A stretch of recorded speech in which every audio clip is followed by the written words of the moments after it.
Now, we've seen a lot of stories through 2023, and not just through the movies, but through the dramas going on in the backgrounds of these animation studios and whatever nefarious deeds they're doing in reality. And 2023 specifically has been an interesting one, hasn't it? Looking at the wider context, it's arguably the first year we've seen regular wide releases almost every week since the pandemic. But we're not exactly in the good times all round, even after all these years. As though there have been quite a consistent release schedule, the WGA and SAG-AFTRA strikes also saw a dent in these movies' promotional campaigns, with none of the acting talent allowed to promote them. And that in itself is the biggest, most notable can of worms there is to talk about from this year. And not to mention, come 2024, we could very well be going back down to 2021 levels in the release schedule, just seeing what's currently being propped up in the calendar. So, which major studios fared the worst this year, both in box office and, most notably, public opinion? Who really was the drama queen of the year? Let's look at the bigger picture in this hindsight over the year. And we'll start off with Sony, who had a big win on the box office from this year, Spider-Man Across the Spider-Verse.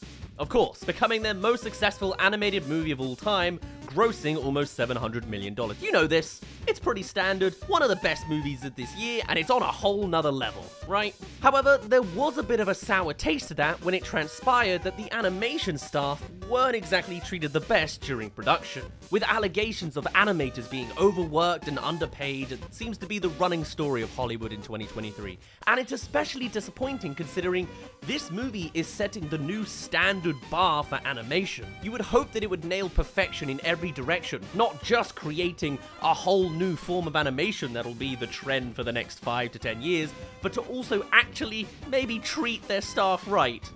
Instead, it could very well look like movies are going to copy this aesthetic, as well as all the exploitation, depending on how well the strikes fare for them.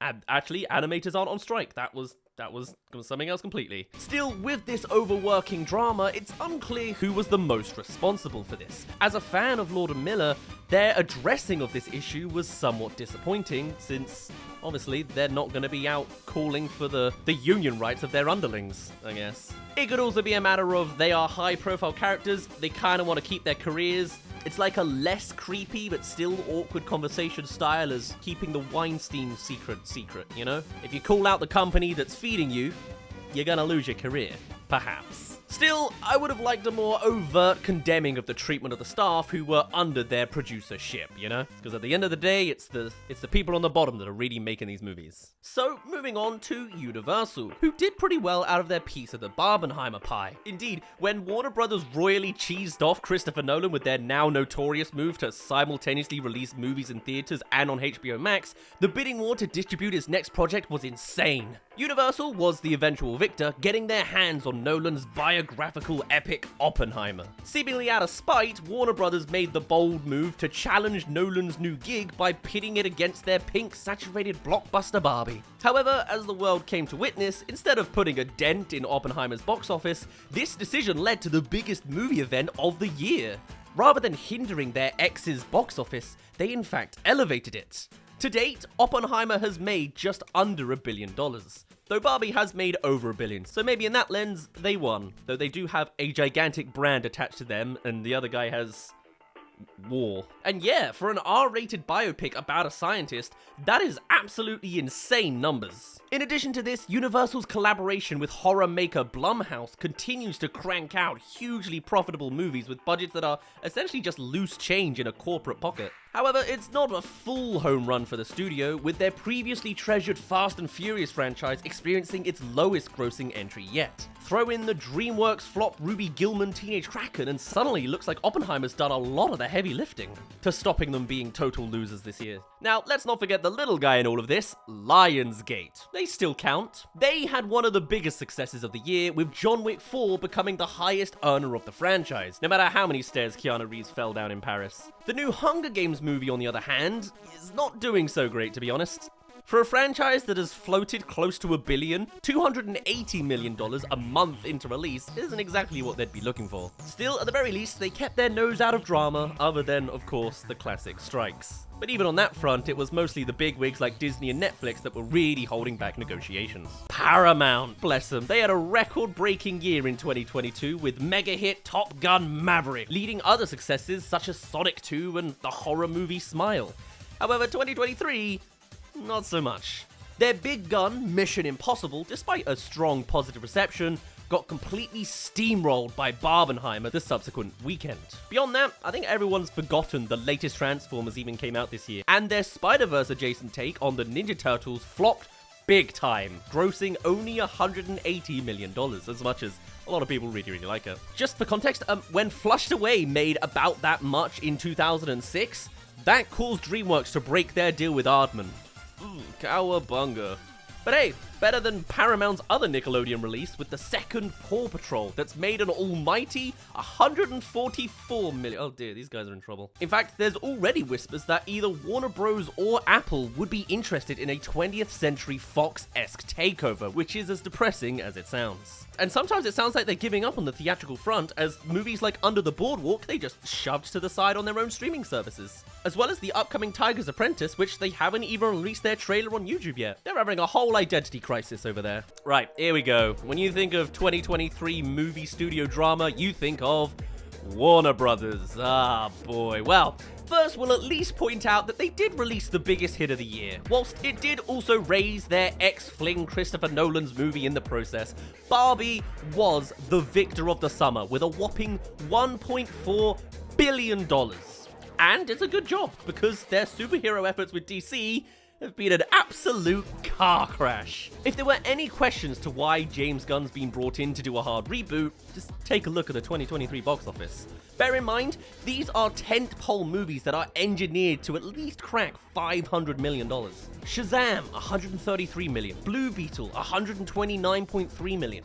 And then there's the long-delayed PR nightmare that is The Flash. Despite a headline return of Michael Keaton as Batman and proclamations that this may be up there with the best superhero movies ever made, nothing could ever stop the Ezra Miller-shaped drama from slipping into the conversation. And it's not even just a matter of quietly trying to avoid their presence in the marketing. No, they invited them right to the movie premiere and everything, putting them on a pedestal after all of their horrendous crimes. At least Marvel has the balls to just outright delete their problematic casting choice and now apparently rewrite the future of their movies. But I guess this one was a little further into production. Still, this decision here is why I personally would want to boycott Warner Brothers if this wasn't literally my job. Now, to be fair, I still feel a lot of the general public aren't aware of that whole thing, and if anything, the leading cause was likely just this overriding lack of interest in the DC brand.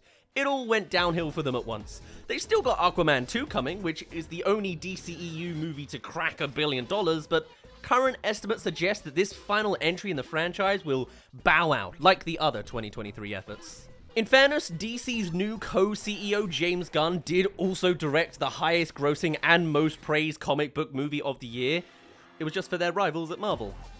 Whoops. Beyond box office troubles, Warner Brothers' big boss David Zaslav hasn't exactly been popular across the strikes. Between cutthroat executions of fully completed movies and getting booed at a college graduation ceremony, he seems to be really in touch with being on the side of his workforce. Speaking of unpopular CEOs, the return of the once beloved Bob Iger to Disney hasn't got off to a swimming start either. Admittedly, a lot of 2023's projects can be accounted for the complete dysfunction of Bob Chapek's short-lived run. You know, the 2 years that saw the complete devaluing of Pixar movies and publicly shaming Scarlett Johansson for asking for the money she was contractually owed. Nonetheless, Iger's comments about the workers striking weren't the best way to start reforming the company. Not to mention, to get the company back on financial track, thousands of jobs have been cut. And as for their 2023 box office, oh boy.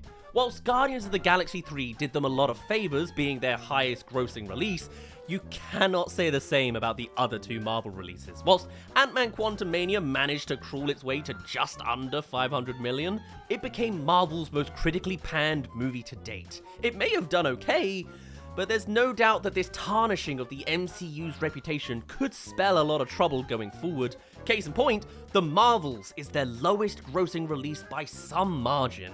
And then they've got all the bloody Jonathan Majors stuff going on as I'm recording this. From what I've heard, whilst not amazing, it's not the movie that deserved that status. However, it's undeniable that Marvel's declining quality has come to a head in 2023. Disney's other blockbuster arm, Lucasfilm, didn't have much luck either. Their $300 million Indiana Jones sequel only making $84 million more than what the movie cost to make. Not to mention, there's still absolutely no Star Wars movie in production. Mind you, after Rise of the Skywalker, I'm not surprised they focus on the Mandoverse. And to be fair, I'm still glad that the people behind Game of Thrones haven't got their greedy mitts on it either. Little Mermaid and Pixar's Elemental actually didn't do too badly. Whilst initially appearing to be underwhelming in their performance, both ended up around the $500 million mark. Wish, on the other hand, I've said this many times this month, it only just passed 100 million worldwide. That's one of the all-time lowest lows for Disney's major releases. So, who's the biggest loser? That's a complicated one. On box office alone, probably Paramount. They're the ones in genuine financial turmoil, making weird choices to, I guess, raise the value of their brand with Paramount Plus. Who knows, they'll probably be swallowed soon. On box office and overall reputation, however, Disney. For a studio that had the biggest year of any other studio in 2019, this one's going to sting for a long time, and it's especially cruel that this is literally the 100-year anniversary. Financially, they're fine. Big corporation, you know? Even with the box office and declining theme park attendance. But the fact that even people not even read up on the industry are saying, yeah, not a great year for Disney, says a lot. I guess with a year full of drama, anger, exploitation, and disappointing end results, it really does seem to be the case that the bigger they are, the harder they fall. And judging by the fact that the strikes caused a pause in productions for movies that haven't come out yet, on the outcome front, it's certainly gonna look like it's only worse from here. Jolly good times, eh? At least it's not the pandemic anymore, right? But there you are. Those were the dramas of this year, dictating who is the worst studio of 2023. Disney may on paper be the worst, but I personally just really have a problem with Warner Brothers. For now though, I'll end it off here. My name's been Daz, you didn't really care, and I'll see you in a little bit.